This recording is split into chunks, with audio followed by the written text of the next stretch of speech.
साहब के समय में नारा चल रहा था, मिले मुलायम कांची राम, हवा में उड़े जय श्री राम। किसी भिखारी ने बोल दिया, जो माननीय नरेश यादव जी ने कहा, उस भिखारी को हमें वापस एक होकर के जवाब देना है।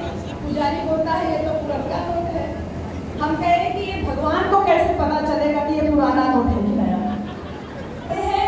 अभी जब नोटबंदी हुई थी बहन जी, तो हम सब लोगों के पास जो भी पैसा आदमी लोगों से हम लोग छुपा के रखते हैं, सारा पैसा निकल गया था ना। कोई कहीं रखा था कि मायके जाएंगे तो ये गिफ्ट खरीदेंगे, वो गिफ्ट खरीदेंगे, वो सारा पैसा निकल गया ना। तो उस नोटबंदी में हमारे पास 10,000 रुपये कहीं छुपा के रखे थे। जब वो नोट जो होता है ना बदलने वाला, जो नोट फेरने वाला जो तारीख था वो बीत जाता है, उसके बाद मुझे वो पैसा मिलता है। तो मैं सोचती थी कि आवाज साहब की बातों को लोगों तक पहुंचाने का प्रयास कर रही हूँ। बस मुझे केवल एक बात का अफसोस रहता है कि मैं बहुत होश में थी जब साहब कांशीराम हमको छोड़ के गए, लेकिन मैं ये देख रही हूँ कि चंद्रकोटी पाटिल जी की आंखों से मैं साहब कांशीराम को देख पा रही हूँ, उन तमाम वरिष्ठ साथियों की आंखों से साहब कांशीराम को देख पा रही हूँ। कांशीराम साहब का वो सपना इनकी आंखों में अधूरा पड़ा है, ये कह नहीं पा रहे हैं, लेकिन वो जो समता सैनिक दल के हमारे भाई हैं, जो पीडीएफ के वो तमाम कार्यकर्ता व्यवस्था संभालने में लगे हैं,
गेस्ट हाउस तक सीमित मत रखिए, इसको बड़े ओपन प्रोग्राम किसी बड़ा मैदान दे करके आप उसमें कार्यक्रम आयोजित कीजिए, क्योंकि ये एक बड़ा कार्यक्रम जो आप भारतीय गौ महासभा के माध्यम से कर रहे हैं। तो हम तमाम प्रदेशों में जाते हैं सर, मुझे इस बात को कहने में बहुत गर्व महसूस हो रहा है कि ये भारतीय बौद्ध महासभा की इकाई आपको हर गाँव में मिल जाएगी, यूपी में हर गाँव में मिल जाएगी। 2, 3, 4 कार्यकर्ता आपको हर गांव में मिल जाएंगे, और आप ही लोग एक ऐसे मतलब तमाम संगठन काम कर रहे हैं, लेकिन बिल्कुल निर्विवाद रूप से भारतीय बौद्ध महासभा जो है वो पूरे भारतवर्ष में काम कर रही है और उसकी यूनिट हर जगह दिख रही है, और एक बड़ा जो है उसका परिवर्तन बहन जी आप लोगों के माध्यम से भी देखने को मिलता है। जब आप इस तरीके के आयोजन में सफेद रंग की साड़ियाँ पहन के आते हो, सफेद रंग का सूट पहन के आते हो, और आज भी लोगों में थोड़ी चेतना दिख रही है, तो ये जो परिवर्तन महिलाओं की तरफ दिखता है, इसके लिए भारतीय बहुत सारा धन्यवाद देना चाहूँगी, उनको साधुवाद देना चाहूँगी कि आप लगातार प्रयास कर रहे हैं, और साथ दर साथ जो आपके कार्यक्रम हो रहे हैं उसमें लोगों की संख्या बढ़ती जा रही है। हम उम्मीद करते हैं कि वो परिवर्तन भी जो है वो दिखाई दे। तो थोड़ी थोड़ी बुद्ध की बात कर लेते हैं, क्योंकि आप लोगों ने कोई टॉपिक नहीं रखा इस सम्मेलन का, सिर्फ हम बुद्ध की बात करते हैं। बहन जी, भगवान बुद्ध ये धरती है, उनका ये ननिहाल है। हमने जैसे नीरज भाई बोल रहे थे ऐसे हम भी छोटे में, क्योंकि घर के सामने मंदिर था, तो तमाम वो गाथा और वो कथा और गीत संगीत चल रहा था, तो बचपन से ही हमको भी हनुमान चालीसा बहुत अच्छे से याद थी, तो उसमें अंजलि पुत्र सुनते थे। लेकिन असली अंजलि तो मुझे अंजलि की धरती ये भी लगा, तो असली अंजलि की धरती ये महाराजगंज है। इस धरती को नमन करती हूँ, बारंबार नमन करती हूँ, और आपके द्वारा जो पिछले साल मुझे दिया गया गिफ्ट था वो मुझे आज तक का मिला हुआ सबसे खूबसूरत गिफ्ट है, जो आप लोगों ने भगवान बुद्ध की वो छोटी वाली प्रतिमा दी थी, उसको मैंने इतना संभाल कर रखा हुआ है। बहुत चीज़ें बहुत प्रेशियस होती है इस धरती के साथ में, एक अलग तरीके का बहन जी जुड़ाव है। और आप लोगों को भी धन्यवाद बहन जी कि इतनी गर्मी में, इतनी परेशानी में आप लोग अलग अलग जिलों से जो यहाँ पर आए हो, तो बुद्ध की बात करते हैं। बुद्ध है क्या नहीं? बुद्ध का जब जन्म हुआ था, इसी धरती के आसपास में जब जन्म हुआ था, जब महामाया उनको लेकर के अपने ननिहाल ला रही थी अपनी गोद में, जिस धरती में बुद्ध का जन्म हुआ वो धरती पहले से ही गणराज्य थी। गणराज्य का मतलब होता है बहन जी जिसमें आपका और हमारा शासन हो।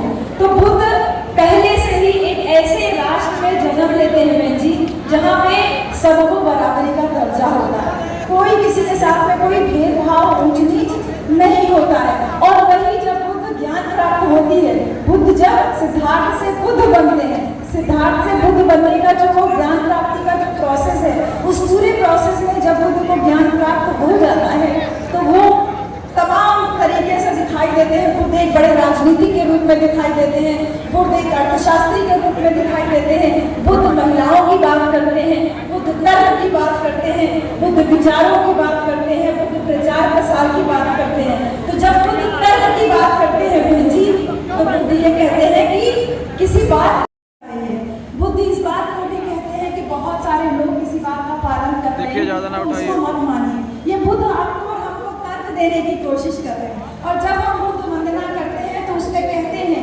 एही पस्सिको ओ पेनाइको पंचतम वेदी तपो वीयु। बुद्ध कहते हैं एही पस्सिको, बुद्ध कहते हैं जांचो, देखो, परखो, अगर तुमको लगे कि ठीक है और लोक कल्याणकारी है तभी इस बात को मानो। तो किसी बात को ऐसे मानने की जरूरत नहीं है। वो उस बात को कैसे करते हैं? अभी जब नोटबंदी हुई थी बहन जी, तो हम सब लोगों के पास जो भी पैसा आदमी लोगों से हम लोग छुपा के रखते हैं, सारा पैसा निकल गया था ना। कोई कहीं रखा था कि मायके जाएंगे तो ये गिफ्ट खरीदेंगे, वो गिफ्ट खरीदेंगे, वो सारा पैसा निकल गया ना। तो उस नोटबंदी में हमारे पास भी 10,000 रुपये कहीं छुपा के रखे थे।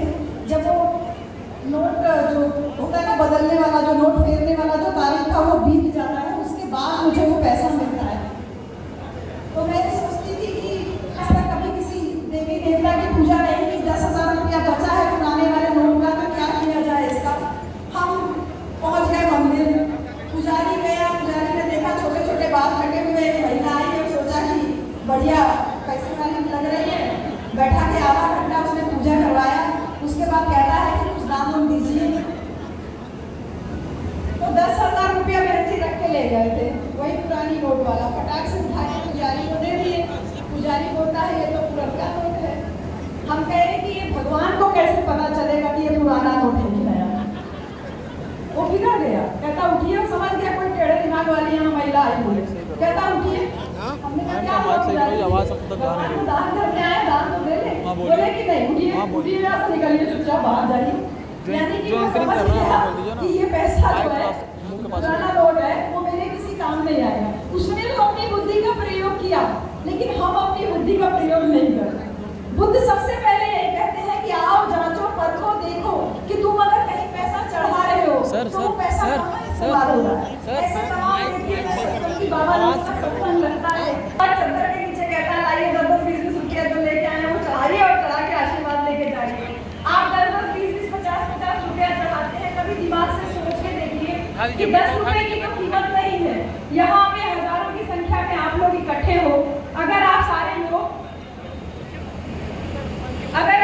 लोग केवल 10-10 रुपया भी चढ़ाओ, 10,000 लोग 10-10 रुपया भी चढ़ाओ तो 1 लाख रुपया हो जाएगा ना बहन जी।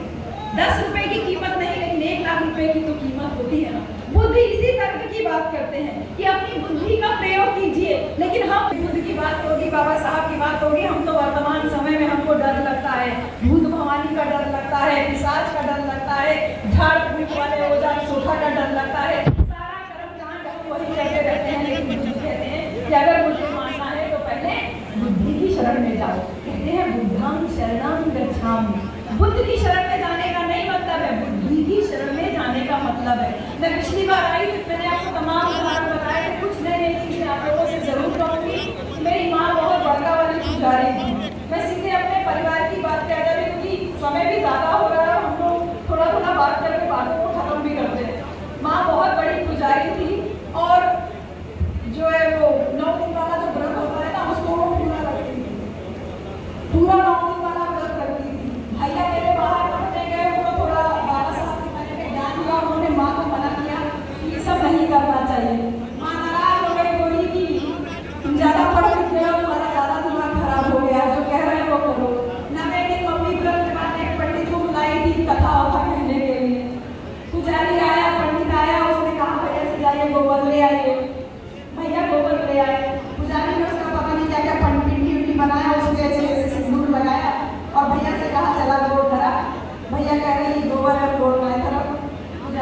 पंडित कह रहे राजू मान का है लेता गोबर का भगवान है गोबर धरेगा।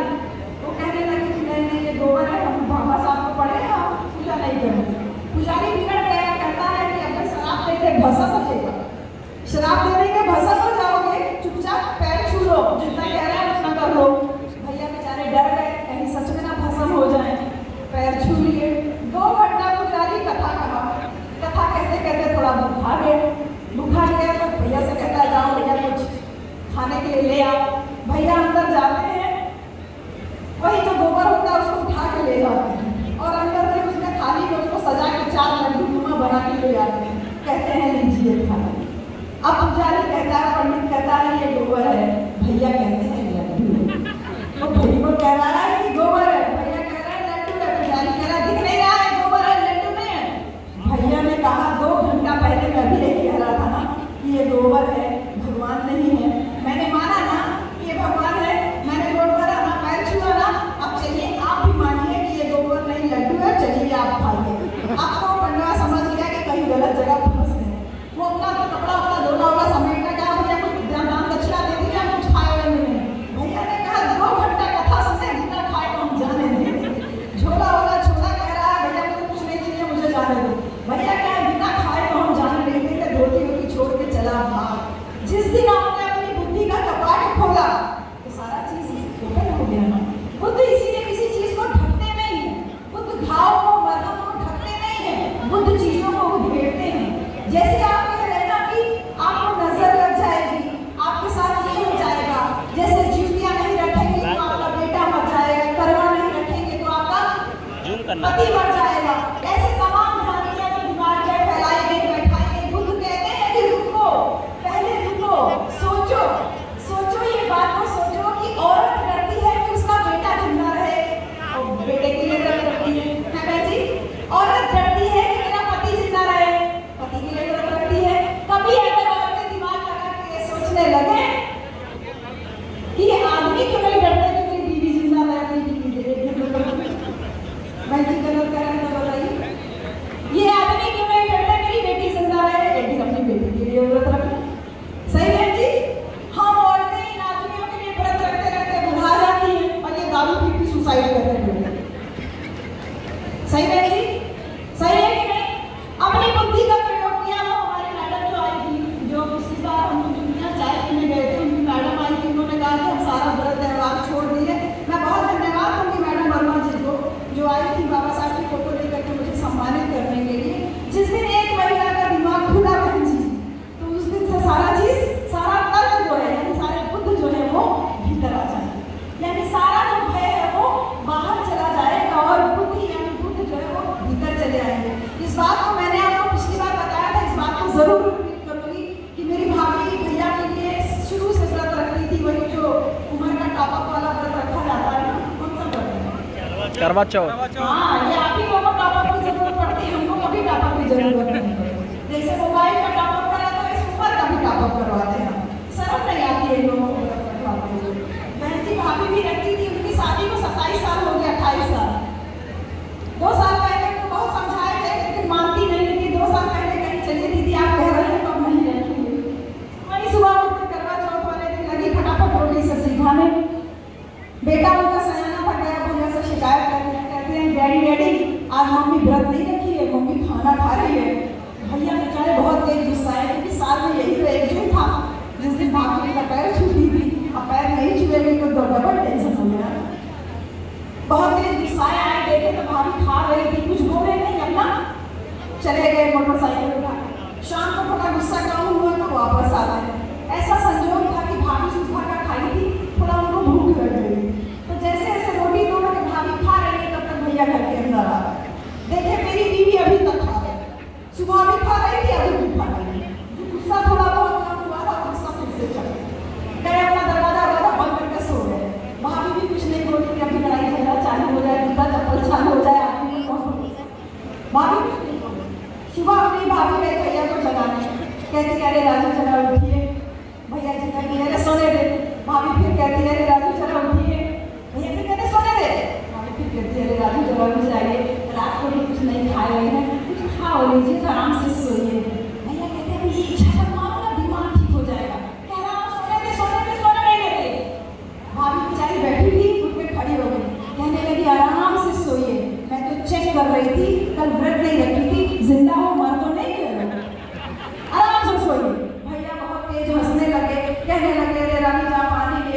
लिया। भाभी ने कहा नहीं आराम से सो, 2-3 दिन सो, 4 दिन सो, हफ्ता महीना भर सो, कोई टेंशन नहीं, अब तुम करोगे नहीं इतना तो मुझे पता चल गया। भैया बेचारे हाथ पैर जोड़े, दोनों में राजीनामा हुआ और फिर आराम से उनके मन का डर और बहन दोनों के दूर हो गया कि हमारे व्रत रखने से इनकी उम्र लंबी होने वाली नहीं है। 13 साल लेके भी शादी को हो गए, एकदम एक दिन व्रत नहीं किया, एक दिन कोई त्योहार नहीं मनाया। अब तक तो टिकट कट जाना चाहिए था, भैया टिकट कट जाना चाहिए था। एक टॉपअप जो करवाते हो ना, यहाँ तो बहुत सारा गोलमाल सभा के कार्यक्रम में बैठे हो, लेकिन आप में से जितने नौकरी पेशा लोग हैं उनकी पत्नियां जरूर ये टॉपअप वाला हो। गाँव देहात में बाकी नहीं, लेकिन शहर की स्त्रियों में बहुत सारा ये देखने को आया कि अलग अलग में रखा जा रहा है, उनको देख करके आपकी पत्नियां रखती है। मेरा पति बहन जी एकदम सही सलामत है, ये देखो एकदम सही सलामत। क्योंकि मेरा पति आपके पति से तो ज़्यादा स्मार्ट है ना बहन। मेरा पति दारू नहीं पीता, मेरा पति बीड़ी नहीं पीता, मेरा पति गाली नहीं देता, मेरा पति किसी भी प्रकार का कोई नशा नहीं करता, और मेरा पति बाबा साहब को मानता है, मेरा पति बाबा साहब को मानता है। इसलिए मेरा पति आज तक सभी जुकाम बुखार कभी कभी हो जाता है, बाकी बहन जी ये तर्क है जो खुद तो हमसे चाहते थे, वो तुम ढेर के रख देते हैं, किसी घाव को किसी तरह को ढकने की भैया बैठ कोशिश जाइए, नहीं करते। बैठ वो ये नहीं कहते हैं कि मैं तुमको कह दूंगा कि ये कर लो, वो कर लो, ऐसा कर लोगे तो ऐसा हो जाएगा, लड़का मुन्हा पैदा हुआ, इस नक्षत्र में पैदा हुआ, इसकी बात ही नहीं करते। तो कहते हैं 1 मिनट के दिन को अपने अंदर मन में झांको, अपने भीतर झांको, तुमको कहीं इधर उधर देखने की जरूरत नहीं है, तुमको किसी से सलाह लेने की भी जरूरत नहीं है। और बुद्ध जब पहली गाथा में ये कहते हैं मनो पुंपंगमा धम्मा मनो सेठा मनोमया मन साजे पद थेना भासती वा करोति वा, ये धम्म मन की पहली गाथा है। गाथा थोड़ी सी लंबी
समझ में नहीं आ रहा है? तुझे डर नहीं लगता कि तुझे मार दूंगा? ठहर नहीं सकता है तू? बुद्ध 2 मिनट रुकते हैं, फिर मुस्कुराते हैं और कहते हैं, मैं तो कब से रुका हुआ हूँ, चल तो तुम रहे हो। वो परेशान हो जाता है, कहता है कि तुम चल रहे हो, अपने हाथ में ये दान का पता नहीं क्या लिए हो कटोरा जैसा, तुम चल रहे हो और मैं खड़ा हूँ तलवार लेके और मुझे कह रहे हो कि मैं चल रहा हूँ। बुद्ध कहते हैं, हाँ, मैंने अपने मन के क्रोध को, अपने मन की ईर्ष्या को, अपने मन के हत्यारे को, सबको विजयी प्राप्त कर दिया है, मैंने सबको ठहरा दिया है, तो मैं तो रुका हुआ हूँ, चल तो तुम रहे हो, क्योंकि तुम्हारे अंदर क्रोध, मोह, क्रोध, घृणा सब कुछ तुम्हारे अंदर है, तो तुम्हें रुकना है। और वो क्षण था कि एक डाकू जो है वो बुद्ध की शरण में आ जाता है। तो बहन जी, इसी वाणी से बुद्ध ने कितने लोगों का जीवन परिवर्तित किया। असहमति को सहमति में बदला बुद्ध ने अपने तर्क से, और विपक्ष को, यानी जो बुद्ध के दुश्मन थे, उनको भी अपना अनुयायी बना दिया। ये है तर्क की शक्ति, तर्क की ताकत। बुद्ध इस तर्क का प्रयोग करते हैं जब वो कहते हैं औरतों के सम्मान की बात करते हैं। कुछ गांव के लोग आते हैं बुद्ध को न्योता देने की, कल आप हमारे गांव में आइए भोजन दान के लिए, और बुद्ध एक वेश्या को पहले ही कहते थे कि मैं कल तुम्हारे यहाँ आऊंगा। लोग कहते हैं गांव वाले कि वो वेश्या है, आप उसके यहाँ जाएंगे तो आपका धर्म भ्रष्ट हो जाएगा। बुद्ध मुस्कुराते हैं, मुस्कुराहट का नाम बुद्ध है। बुद्ध को कभी क्रोध नहीं आता था। बुद्ध मुस्कुराते हैं और कहते हैं, एक आदमी का हाथ पकड़ लेते हैं और कहते हैं, चल ताली बजा। वो कहता है, भगवान आपने मेरा हाथ पकड़ा हुआ है। बोले, कोई बात नहीं, हाथ पकड़ा है तब भी ताली बजा। तो वो कहता है, मेरा हाथ छोड़िए तब तो मैं ताली बजाऊं, एक हाथ से कैसे ताली बजाऊं? तो बुद्ध वही अपनी तरह की बात करते हैं और कहते हैं कि जब ये कहता है कि एक वेश्या है, यानी कि एक वेश्या के यहाँ जाने से मेरा धर्म भ्रष्ट हो जाएगा। इस गांव के बाहर उस वेश्या का घर है। वेश्या का होना इसका मतलब ही है कि उस गांव के पुरुष जो है वो खुद ही करप्ट है, यानी कोई एक व्यक्ति करप्ट है इसलिए दूसरा व्यक्ति करप्ट है। खुद इस तर्क को बोलते हैं कि औरत अकेले कैसे करप्ट है, तो औरत अकेले कैसे इस नर्क वाले जीवन में पहुंची, उसके लिए जिम्मेदार तो पुरुष ही है। वो सारे आदमी लज्जित होते हैं और बुद्ध पूरे सम्मान के साथ उस औरत का निमंत्रण स्वीकार करते हैं और उसके जाकर भोजन दान करते हैं। ये सारी बातें आम लोगों को अपने जीवन में उतारनी है मेरे भाई। ये सारा तर्क आपको दिखाई नहीं देता जब बुद्ध कहते हैं कि हमारी अपनी पर्सनल प्रॉपर्टी नहीं होगी। बुद्ध तमाम तरह के मिशनरी के रूप में, राजनीति के रूप में औरतों के सम्मान की बात करते हैं। जब वैशाली के वजीर लोगों को कहते हैं कि तुम कभी भी परास्त नहीं हो सकते हो क्योंकि तुम औरतों का सम्मान करते हो, तो बुद्ध की बातों का, बहन जी, अगर आपका पति ये बोले कि मैं अम्बेडकरवादी हूँ, मैं बुद्धवादी हूँ, तो उससे आप इसी चीज से अंदाजा लगा लीजिए कि वो आपका कितना सम्मान करता है।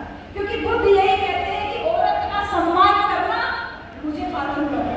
और ये सारी बातें हमको माननीय कांशीराम में भी नजर आती है, महात्मा ज्योतिबा फुले में भी नजर आती है और बाबा साहब डॉक्टर अम्बेडकर में भी नजर आती है। ज्योतिबा फुले अपनी पत्नी के लिए अपने पिता का घर छोड़ देते। जब उनका पिता कहते हैं कि तुम औरत को पढ़ा रही हो, औरत को पढ़ाने का मतलब धर्म का नाश हो जाएगा, तो वो कहते हैं कि औरत के पढ़ने से अगर धर्म का नाश हो जाएगा, अगर मुझे घर छोड़ना है इसलिए क्योंकि मैं औरत को पढ़ा रहा हूँ तो मैं घर छोड़ दूंगा, लेकिन औरत को पढ़ाना बंद नहीं करूंगा। इसलिए मेरे प्यारे भाइयों, ये सारी घटनाएं आपके जीवन में, आपके आसपास में आज भी घटित हो रही है और आप और हम देख रहे हैं। इसलिए अगर आप बुद्ध को मान रहे हो तो उस तर्क का प्रयोग कीजिए जो ज्योतिबा फुले ने किया था।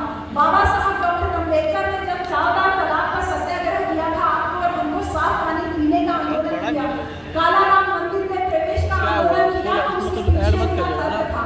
वो अंग्रेजों को दिखाना चाह रहे थे कि भारत में 4 वर्ण की व्यवस्था है। इसके बावजूद एक ऐसा वर्ग भी है जिसको इस 4 वर्ण की व्यवस्था का हिस्सा ही नहीं माना गया, उसको इंसान ही नहीं माना गया, उसको अछूत कहा गया, उसको अनटचेबल कहा गया। बाबा साहब अपने तर्क से ये तमाम आंदोलन करके लोगों के बीच में ये शिक्षा देना चाह रहे थे, ये मैसेज देना चाह रहे थे। इसलिए एक राजनीति के रूप में जब भगवान बुद्ध वचनों को कहते हैं कि तुम औरतों का सम्मान करते हो, तुमको कभी कोई परास्त नहीं कर सकता, तुम लगातार बैठक करते हो, लगातार मीटिंग्स करते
माँ मैं कभी शादी नहीं करूंगा, माँ मैं कभी अपने नाम में कोई धन संपत्ति नहीं रखूंगा, माँ मैं कभी घर नहीं आऊंगा, माँ आज से ये बहुजन समाज ही मेरा घर बनेगा। सोच के देखिए कि एक नौजवान 30-32 साल का नौजवान लड़का जो बड़ी नौकरी कर रहा है, वो अपनी माँ को चिट्ठी लिख रहा है कि मैं कभी शादी नहीं करूंगा, नौकरी नहीं करूंगा, अपने नाम में कोई धन संपत्ति नहीं रखूंगा। तो क्या आपको बुद्ध की याद नहीं आती है? हम लोगों ने मान्यवर कांशीराम साहब को भी एक जाति में सीमित कर दिया। तमाम लोगों को मैंने मंच पे बोलते हुए सुना है, बहुजन समाज पार्टी के संस्थापक मान्यवर कांशीराम, अरे मुझे बहुत आपत्ति है इस बात पे। आप लोग जैसे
रुपया बांटा जाता है, ऐसे तमाम प्रलोभन, कभी मकान बांटा जाता है, हैंडपंप बांटा जाता है, और हम उन तमाम प्रलोभनों में आ जाते हैं। और जिस बात को साहब कांशीराम ने सबसे ज्यादा जोर देके कहा था कि बुद्ध का शासन तभी लागू हो सकता है जब आपका शासन सत्ता हो, और इतिहास भी इस बात का गवाह है कि बुद्ध की शिक्षाओं को 100% लागू करने का काम महाराजा अशोक ने किया था, सम्राट अशोक ने किया था। अगर वो बुद्ध की शरण में नहीं जाते तो भारत कभी बुद्धमय नहीं बन पाता। और सम्राट अशोक के शासन काल में जितना बड़ा निर्माण हुआ, जितना भारत बुद्धमय हुआ, उस सपने को आगे ले जाने का काम बाबा साहब डॉक्टर अम्बेडकर ने 14 अक्टूबर 1956 को जो एक संदेश दिया बुद्ध की शरण में जाने, और उसके बाद मान्यवर कांशीराम साहब ने कहा कि तुम्हें अधिकार दिया बाबा साहब ने, तुम्हें जो अधिकार दिए उन तमाम अधिकारों में जो सबसे बड़ा अधिकार मिला था वो था वोट का अधिकार बहन। और उस वोट के अधिकार के लिए जब साहब कांशीराम गांव-गांव पैदल साइकिल घूमते हैं तो क्या नारा देते हैं? कहते हैं वोट हमारा, राज तुम्हारा, नहीं चलेगा नहीं चलेगा। साहब गांव-गांव घूमते हैं। ये जितने नौजवान बच्चे आप लोग दिख रहे हो, खाली नीला गमछा बांध लेना, नीला कैप लगा देना मिशन नहीं है। मिशन वो है जो साहब कांशीराम हमको संदेश दे रहे थे, बुद्ध की तरह त्याग करके अपनी कीमत बता रहे थे, कह रहे थे तुम अपनी कीमत समझो। और जब कहते हैं वोट हमारा, राज तुम्हारा, नहीं चलेगा नहीं चलेगा, इसका मतलब है कि जिसकी जितनी संख्या भारी उसकी उतनी जिम्मेदारी। हमारी संख्या ज्यादा है, हम 100 में 85 है, हमारा जब संख्या ज्यादा है तो वोट हमारा ज्यादा है, और जब वोट हमारा ज्यादा है तो भागीदारी हमारी ज्यादा होनी चाहिए। और इसी वोट की कीमत को साहब कांशीराम ने हमको और आपको कहा था कि हमने वोट को अपनी बेटी की इज्जत के बराबर समझना, वोट को कभी किसी कीमत पे बेचना नहीं। लेकिन अफसोस इस बात का है कि आज साहब कांशीराम नहीं है, साहब को हमने एक पार्टी तक सीमित कर दिया है। और इसीलिए कि जो साहब ने कहा था कि राजनीति चले ना चले, सरकार बने ना बने, सामाजिक परिवर्तन की गति कभी रुकनी नहीं चाहिए। साहब ने कहा था कि राजनीति उसी की मजबूत होती है जिसका समाज मजबूत होता है। साहब ने ये कहा था कि असली संघर्ष वो होता है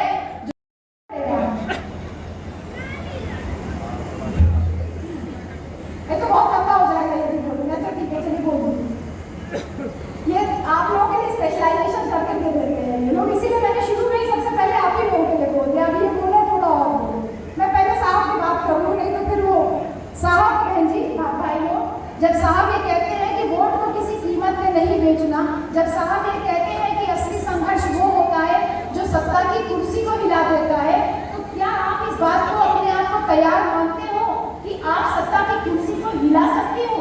जो हमारा संघर्ष है वो तो हमारे आपसी संघर्ष में ही सीमित हो गए, हमारे आपसी संघर्ष में। कैसे आपसी संघर्ष में? चमार कहता है मैं तुझसे ऊंचा, दौड़ी से पासी कहता है मैं तुझसे ऊंचा, पासी से अय्यूब कहता है मैं कैसे हूँ, उससे सुनार कहेगा मैं तुझसे ऊंचा, कहार कहेगा मैं तुझसे ऊंचा, लुहार कहेगा मैं तुझसे ऊंचा।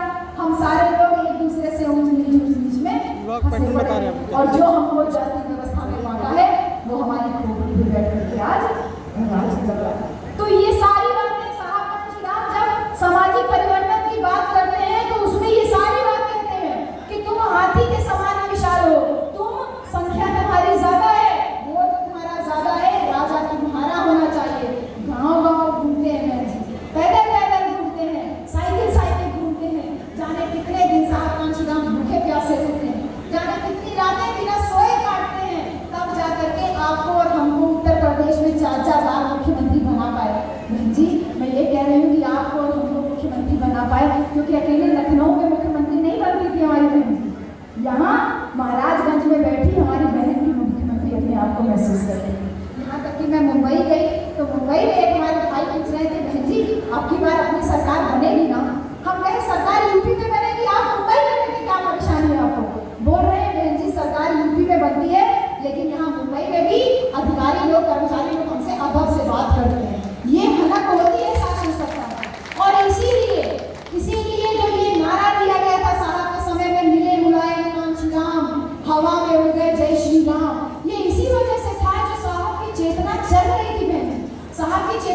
जाति तक सीमित नहीं थी, एक वर्ग तक सीमित नहीं थी।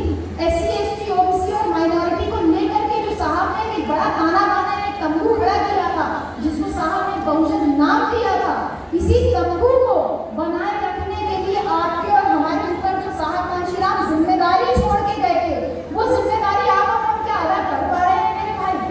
खुद से सोचिए कि ना तो हम सही तरीके से साहब के मिशन को ही चला पा रहे हैं। अगर हम सामाजिक परिवर्तन का ही काम नहीं करेंगे, हम इसीलिए सामाजिक परिवर्तन की बात करते हैं मेरे भाई। वो सामाजिक परिवर्तन बहुत छोटी छोटी चीजों से आ सकता है। मोबाइल का रिंगटोन बजता है ना बहन जी, बड़ा बड़ा मंच पे भाषण देते हुए जय जय भीम बोलने वालों का जैसे रिंगटोन बजता है, उसमें गायत्री मंत्र बजते हुए मैं देखा, गायत्री मंत्र बजते हुए देखा है, अच्छे अच्छे बुद्धवादियों की हवा खराब होते हुए हमने देखा। कितना छोटा सा काम है। आप अपने मोबाइल फोन का रिंगटोन नहीं चेंज कर सकते क्या? अपने मोबाइल फोन का वॉलपेपर नहीं चेंज कर सकते क्या? आपके मोबाइल फोन में पता चला बड़ा भाषण देने का मौका तो मिल रहा है, लेकिन मोबाइल फोन अगर आपने हल्का सा टच कर दिया तो उसमें किसी देवी देवता का बड़ा सा फोटो बना हुआ है। क्या इसको नहीं छोड़ सकते हम? छोड़ सकते हैं ना? ये तो बहुत छोटा सा काम है। क्या उनके वो त्योहारों को हम नहीं छोड़ सकते जो हमारे महापुरुषों की जान को लेकर के मनाया जा रहा है? जो ये कहा जाता है कि लगा के इधर छुए उधर छुए, कहते हैं कि बुरा न मानो त्योहार है। अरे हम बुरा मानते हैं, बुरा मानते हैं क्योंकि हम भगवान बुद्ध को मानने वाले लोग हैं। बुद्ध को मानने वाले लोग हैं, इसलिए हम शील का पालन करने वाले लोग हैं। बुद्ध का तीसरा शील कहता है औरत हो या आदमी, पराये पुरुष की तरफ या पराई स्त्री की तरफ हम गलत नजर से नहीं देखेंगे। तो ये कैसे त्योहार है जो औरतों को छूने पे ही कहते हैं अरे बुरा न मानो, ये त्योहार है, बुरा हम मानते हैं। आप क्या ये त्योहार नहीं छोड़ सकते? कितना छोटा सा काम आपको करना, क्या मजा मिलता है किसी पराई स्त्री को ऐसे गाल में छू करके रंग लगाने में? क्या आप अपना इतिहास भूल जाते हो जब आप ये काम करते हो? बहन जी, ये बहुत छोटा छोटा काम है। कहते हैं माए आगे पढ़ने जी, अरे कितना छोटा सा काम है। बाबा साहब ने आपको अधिकार दे दिया, मंच पे बैठ गए, कुर्सियों पे बैठ गए, बड़े बड़े ऑफिसर बन गए, और फिर आप कह रहे हो माए आगे पढ़ने जी। अरे क्यों सम्मान देने की बात कर रहे हो उसको? क्या सम्मान देना नहीं छोड़ सकते? तुमको इतना अकल दिया, बुद्धि दिया, संविधान दिया, अधिकार दिया, तो थोड़ा सा जो मेरे भाई ने कहा कि उस पर याद आती हूँ वापस, जो ये सम्मान की बात है बहन जी कि उनको माए लगी करना नहीं छोड़ सकते। आज हमारे बच्चे कहते हैं ना, अरे बाबन होई तो अपन घरे के ना हो, ठाकुर होई तो अपन घरे के ना हो, हम अपन कुर्सी छोड़ के कहाँ उठे? हमारा बच्चा नहीं कुर्सी छोड़ के उठता ना।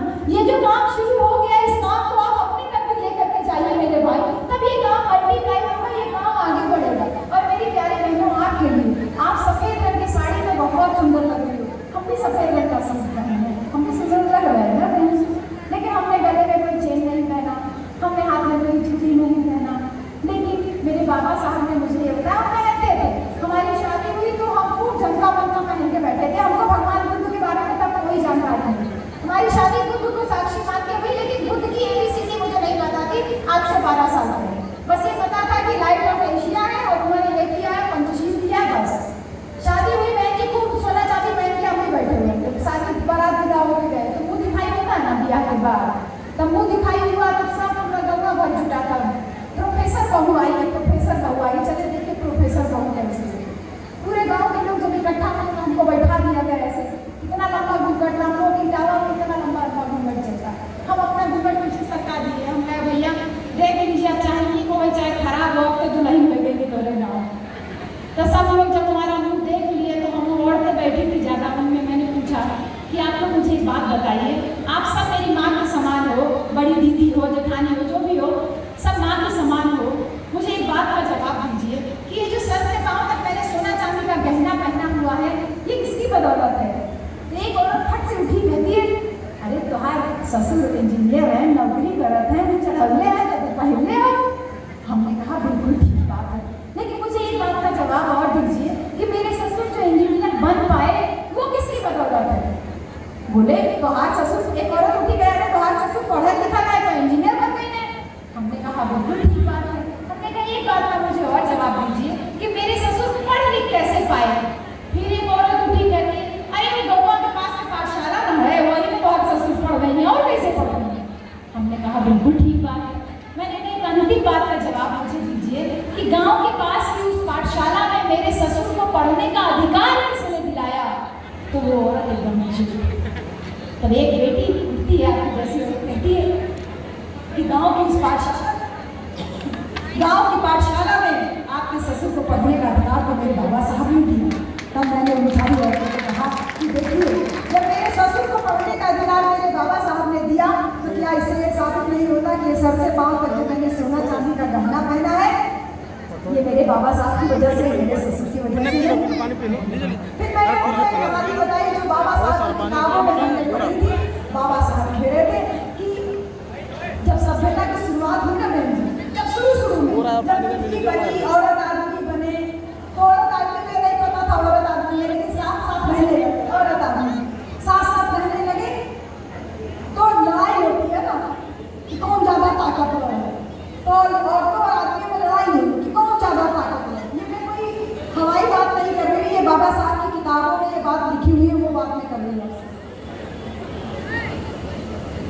लड़ाई हुई तो आप सबको ये जान के बहुत आश्चर्य होगा कि उस लड़ाई में औरतों ने आदमियों को गिरा कर मारा और औरतें विजयी हुई, औरतें ताकतवर साबित हुई। तो हम लोगों ने कहा कि भाई देखो, तुमसे हम ताकतवर हैं तो अब हम ज्यादा कुछ काम वाम नहीं करेंगे, अब आप लोग जाइए बाहर जाके कमाइए और हम लोग घर में छप्पर वप्पर डाल के बकरी मुर्गी उर्गी पालेंगे और खाना वाना बनाएंगे, आराम से घर में महारानी की तरह रहेंगे। तो आज जो ये आदमी लोग बाहर जाके आप नौकरी कर पा रहे हो ना, ये हमारी वजह से, क्योंकि हमने आपको मौका दिया कि आप बाहर जाके नौकरी करो। और जो घर में रह के हम खाना बना रहे हैं, बच्चे पाल रहे हैं, आराम से रहती हैं, ये हमारी अपनी चॉइस थी बेटा, ये बाबा साहब कह रहे हैं। और उसके बाद थोड़ा समय बीतता है तो आदमी औरत में फिर लड़ाई होने की बात होती है। आदमी कहता है कि ये देखो, औरतें जो है बच्चे जो पैदा हो रहे हैं, इन बच्चों को भी हमारा नाम नहीं देती हैं, ये इतनी मजबूत है कि बच्चों को भी अपना नाम देती है, अपने पास रखती है।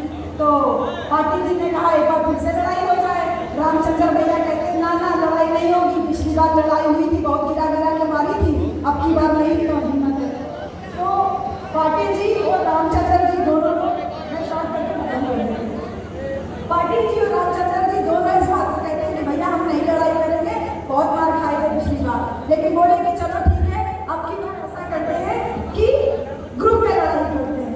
तो औरतों को नहीं बताया गया, 4 आदमियों ने एक औरत को घेर लिया। एक औरत एक आदमी से लड़ सकती है, 2 आदमी से लड़ सकती है, लेकिन 4 आदमी से नहीं लड़ सकती। हेलो, आप लोग थोड़ा धैर्य रखें और राष्ट्रीय अध्यक्ष जी के विचार को सुनते ही जाएं। आप जुबान पदाधिकारी हैं, आप नहीं बोलोगे। मेरे भाई, अगर यहाँ किसी सत्संगी बाबा का सत्संग लगा होता तो भूखे प्यासे रह लेते, चाहे इतनी देर, बीवी को भी लेके बैठ लेते। और इतनी दूर से महाराष्ट्र की धरती से पाटिल साहब आए, मैं खुद पाटिल साहब को सुनना चाहती हूँ, क्योंकि जिसने इतनी बड़ी भारतीय बौद्ध महासभा का पूरा दारोमदार अपने ऊपर ले रखा है, और वो कोई 20-25 साल के नौजवान भी नहीं लग रहे हैं, लेकिन फिर भी इतनी शिद्दत से बैठे हुए हैं, तो आप लोग तो कम से कम इतना सम्मान अपने अतिथि का रख ही सकते हो। और न केवल पाटिल साहब बल्कि आपका तो जनसेवक भी यहाँ बैठा हुआ है। तो जब जनता के सेवक यहाँ बैठे होते हैं तो कम से कम आप लोगों को इतना मान तो इनका तो रखना ही चाहिए ना। हम लोगों का तो कोई बात नहीं, लेकिन जो बाहर से गेस्ट आए उनका ध्यान रखना चाहिए। तो बहन जी, मैं आपको बस थोड़ी सी बात कह के समाप्त कर रही हूँ।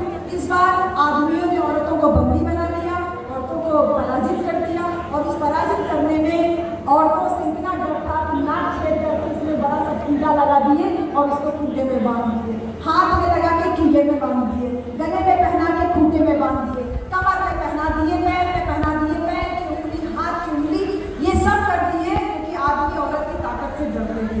समय बीतता गया, धीरे धीरे वो कम होता गया। लोहा से चांदी पे आया, चांदी से पीतल पे आया, पीतल से चांदी पे आया, चांदी से सोना पे आया, और सोना पे आज ये शादी जब होती है तो वो लेके जाता है, दूल्हा की तरफ से जाता है ना सामान, टीका जाता है, नाक वाला जाता है, कान वाला जाता है, वो लेके जाता है, कहता है मैं तुझको बंदी बनाने का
तुम्हारी वाणी है, तुम्हारी बोली है।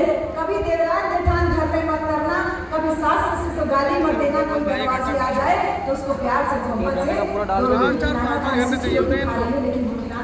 ये लेकिन लोग नहीं होते। जी ने कहा तुम्हारा असली कहना तुम्हारा चरित्र है। ये नहीं कि आदमी दूसरी जगह नौकरी कर रहा, औरत दूसरी जगह नौकरी करे, दोनों किसी को लेके अपना घूमते हैं। ये 3 कहना लेकर के हम अपने ससुराल गए जी, और हम आज तक बहुत खुश हैं और हम चाहते हैं कि आप लोग भी बहुत खुश होइए। बिना किसी सिंदूर के, बिना किसी बिछुआ के हमारा शादी हुआ और मैं आज भी एकदम स्वस्थ हूँ, अच्छी हूँ, आप लोगों के सामने हूँ। मान्यवर कांशीराम साहब के मिशन को गाँव-गाँव पहुँचाने का प्रयास कर रही हूँ, बाबा साहब की बातों को लोगों तक पहुँचाने का प्रयास कर रही हूँ। बस मुझे केवल एक बात का अफसोस रहता है कि मैं बहुत होश में थी जब साहब कांशीराम हमको छोड़ के गए, लेकिन मैं ये देख रही हूँ कि चंद्रकोटि पाटिल जी की आंखों से मैं साहब कांशीराम को देख पा रही हूँ, उन तमाम वरिष्ठ साथियों की आंखों से साहब कांशीराम को देख पा रही हूँ। कांशीराम साहब का वो सपना इनकी आंखों में अधूरा पड़ा है, ये कह नहीं पा रहे हैं, लेकिन वो जो समता सैनिक दल के हमारे भाई हैं, जो पीडीएफ के वो तमाम कार्यकर्ता व्यवस्था संभालने में लगे हैं, उन सबकी वर्दियां, उन सबका अनुशासन आज भी साहब के मिशन को चीख के आप लोगों तक पहुंचा भाई वो कह रहा है साहब का सपना अधूरा है। जो साहब कांशीराम ने अपना अंतिम भाषण लखनऊ के लक्ष्मण मेला ग्राउंड में कहा था, किसी माई के लाल में दम नहीं है जो कांशीराम को प्रधानमंत्री बनने से रोक सके। 2003 में साहब कांशीराम ने लखनऊ के लक्ष्मण मेला ग्राउंड में जब ये दहाड़ के कहा था किसी माई के लाल में दम नहीं है कांशीराम को प्रधानमंत्री से बनने से रोक सके, वो सपना तो अधूरा ही रह गया ना मेरे भाई, वो सपना तो अधूरा ही रह गया। छोटे छोटे कैडर कार्यक्रम जो गांव-गांव चलते थे वो तो खत्म ही हो गए हैं लगभग। हमें बहुत अफसोस है कि हम साहब को नहीं देख पाए, लेकिन आप सब लोगों की आंखों से साहब के उस सपने को हम देख पा रहे हैं और इसीलिए हम दोनों पति पत्नी ने बहन जी तय किया है कि हम साहब को पहले बड़े होते तो शायद हम शादी भी नहीं करते, लेकिन हमने शादी कर ली। हम दोनों ने ये तय किया कि हम अपना कोई परिवार नहीं बनाएंगे। 13 साल हो गए शादी को, हम आज तक अकेले ही हैं, हमारे पास कोई परिवार नहीं है। हम अपने घर भी नहीं जाते, अपने माँ बाप के पास भी नहीं जाते, ना ये जाते हैं ना हम जाते। हमारे माँ बाप को हमसे मिलना होता तो ऐसे ही किसी कार्यक्रम में आके हमसे मुलाकात करते। हमने ये तय किया है हम अपने नाम में कोई धन संपत्ति, प्रॉपर्टी, बैंक बैलेंस, मकान कुछ भी नहीं रखेंगे। हमारा जो कुछ भी है वो तो हमारे महापुरुषों का देन है ना बहन जी। हम नौकरी कर पा रहे हैं बाबा साहब के लिए, जो सैलरी मिल रही है वो बाबा साहब की देन, तो वो रुपया पैसा मेरा कैसे हुआ। तो हम दोनों ने तय किया है कि पूरा जीवन हम बहुजन समाज को जो साहब कांशीराम का सपना है उसके नाम पे कुर्बान हम कर रहे हैं। और पूरी गर्मी की छुट्टियां हमारे यहाँ 15 दिन की हुई, हम लगातार गाँव-गाँव में 2-2, 3-3 मीटिंग इस गर्मी में धूप में लगातार कर रहे हैं। महाराजगंज में रामचंद्र भैया और महेंद्र भैया दोनों लोगों से मेरी विनती है कि मैं महाराजगंज भी आकर के गाँव-गाँव मीटिंग कर सकती हूँ। बस आप लोग एक दिन में 2 गाँव 3 गाँव का मीटिंग स्टार्ट कीजिए, मैं 1 हफ्ते की छुट्टी लगा करके आपके बीच में आ जाऊंगी और हम लोग गाँव-गाँव फिर चले जाएंगे, फिर हम आकर के फिर आ जाएंगे। हम बहुत जल्दी नौकरी भी छोड़ने के लिए प्लान कर रहे हैं, क्योंकि राजेश सर मैं नौकरी कर नहीं पा रही हूँ और मेरी पत्नी अगर नौकरी कर रही होती है तो मेरा पति तो शायद मैं भी नौकरी छोड़ देती, लेकिन अच्छा मेरा पति नौकरी नहीं कर रहा है, इसीलिए मैं इतना मजबूती से आप लोगों के सामने हूँ। लेकिन हमने अपने जीवन का वही लक्ष्य बनाया है जो साहब के समय में नारा चल रहा था, मिले मुलायम कांशीराम हवा में उड़े जय श्री राम। किसी भिखारी ने बोल दिया जो माननीय प्रदेश यादव जी ने कहा, उस भिखारी को हमें वापस एक होकर के जवाब देना है। वो साला अंधा भिखारी मांग करके खाने वाला, हमारे रहमो करम पे जीने वाला, हमारे महापुरुषों को बोल के जाता है कि मरे मुलायम कांशीराम। इन लोगों को जवाब हमारी वापस एकता ही दे सकती है। हम अभी 1 जुलाई को माननीय अखिलेश यादव जी का जन्मदिन मनाएंगे। जैसे मैंने 15 तारीख को हम लोगों ने आजमगढ़ के हमारे टीम के लोग आए थे, भाई रमेश बेगम जी दिखाई दे रहे हैं, प्रधान जी दिखाई दे रहे हैं, सेक्रेटरी साहब दिखाई दे रहे हैं, सोनू बाबू दिखाई दे रहे हैं, महाराजगंज की टीम आई हुई है। महाराजगंज हमें आजमगढ़ वाले महाराजगंज में हमने बहन जी का 15 जनवरी को जन्मदिन मनाया था। 1 तारीख को हम अखिलेश जी का जन्मदिन मनाएंगे और जैसे बारिश का सीजन बीतेगा गाँव-गाँव कैडर को चलता रहेगा, लेकिन बड़ी सभाएं बारिश में नहीं हो पा रही है। ये आप लोगों को भी मैं जिम्मेदारी दे के जा रही हूँ कि जितनी भी बहुजन समाज की पार्टियां हैं उत्तर प्रदेश में, विशेष तौर पे वो 2 पार्टियां जो बारी-बारी से 20 साल में उत्तर प्रदेश का समीकरण गड़बड़ा करके रखी थी इन मनवादियों का, इन दोनों को वापस एकजुट करने का काम आपको और हमको करना है। नहीं तो 2024 में बहन जी 2024 में इनके टारगेट पे आप और हम हैं। हम इनके टारगेट पे है कि हमारी एक भी सीट नहीं आनी चाहिए, बहुजन समाज की एक भी सीट नहीं आनी चाहिए। और हमने भी तय करके रखा है कि जब तक जान में जान है इस बहुजन समाज को इकट्ठा, और स्पेशली बहुजन समाज के ये दो जो तथाकथित बड़े हमारे लीडर है, तथाकथित नहीं बहुजन समाज के वो लीडर है, जो दोनों हमारे अखिलेश भैया और हमारी सम्मानित बहन जी, इन दोनों को इकट्ठा करने का, एकजुट करने का काम हमको पूरा करना है। अगर आप इस मुहिम में, इस मिशन में आप हमारा साथ दे सकते हैं तो हम गांव-गांव कैडर मीटिंग करने के लिए तैयार हैं। बहन जी और अखिलेश जी का फोटो लगा करके ये मिशन को और तेज गति से साहब का जो सपना था प्रधानमंत्री बनने का, वो सपना इस जन्म में भले नहीं, इस जन्म का मतलब एक पीढ़ी में नहीं, तो उस सपने को अगर जिंदा रखेंगे तो हो सकता हमारी आने वाली पीढ़ी तक उस सपने को साकार कर पाए। मैं कोई बड़ी बात नहीं कर रही हूँ, बहुत छोटी बात कर रही हूँ कि हमने टारगेट लिया है कि कम से कम 5 लोकसभा को हम निकाले ही निकाले, क्योंकि इन्होंने शपथ ली है एक भी सीट ना आने की, और हम टारगेट कर रहे हैं कि कम से कम 5 सीटें तो अपनी आए, कम से कम हमारी आवाज लोकसभा में उठाने के लिए हमारे बीच का प्रत्याशी को जरूर पहुंचे। तो ये बुद्ध की सोच है कि सबको जब वो कह रहे हैं कि बहुजन हिताय बहुजन सुखाय लोकान कमाए, तो वो कह रहे हैं लोक के कल्याण के लिए सपा और बसपा का एक होना बहुत आवश्यक है। इस मुहिम में साथ देना चाहते हैं तो बहुजन शक्ति प्लेटफॉर्म मुझे बनाने की जरूरत इसीलिए हुई। मैं कोई राष्ट्रीय अध्यक्ष नहीं हूँ, मैं एक संयोजक हूँ बहुजन